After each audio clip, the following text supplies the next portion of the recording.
Úvod do práce s bellhopem, druhá část.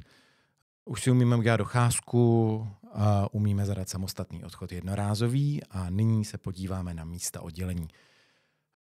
Tlačítko v levém rohu, které nám limituje rodiče ve vyzvedávání dětí.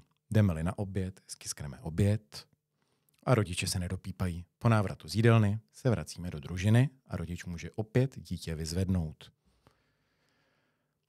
Dál se podíváme na přijmout žáky. To znamená přijatí žáků od někoho z kolegů, který třeba odchází domů.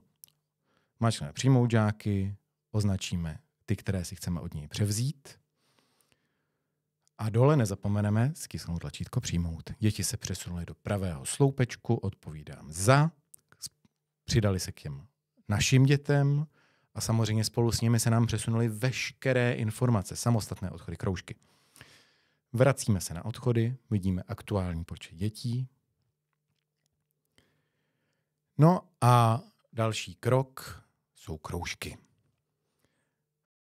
Zde na odchodech jsme během celého dne právě protože zde vyskakují notifikace o kroužcích, ale také o samostatných odchodech a vyzvednutí rodičem. Vyřídíme společně tedy visící požadavky, propustíme žáka s rodičem a samostatně a odešleme jedno dítě na kroužek. No a teď už se podíváme, jak ho přijmout z kroužku zpátky. Přijmout žáky, najdeme kroužek, vybrat žáky, označit dítě a stisknout přijmout. A nebo použijeme funkci zobrazit mé žáky na kroužcích, která nám je vyfiltruje. A uděláme to též. Nezapomeňme se vrátit na odchody. Počet dětí se nám aktualizoval. No a v tuto chvíli máme hotovo. Podíváme se spolu ještě na ruční propouštění dětí. Tlačítko ručně propustit slouží k tomu, když si například rodič zapomene čip.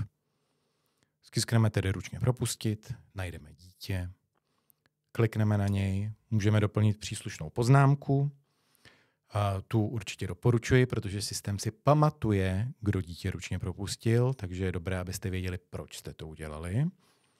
No a po doplnění poznámky mačkám propustit a dítě se nám ze systému odečetlo. Přítomné už mám pouze 3 žáky a systém se pamatuje, že ručně jsem dítě propustil já.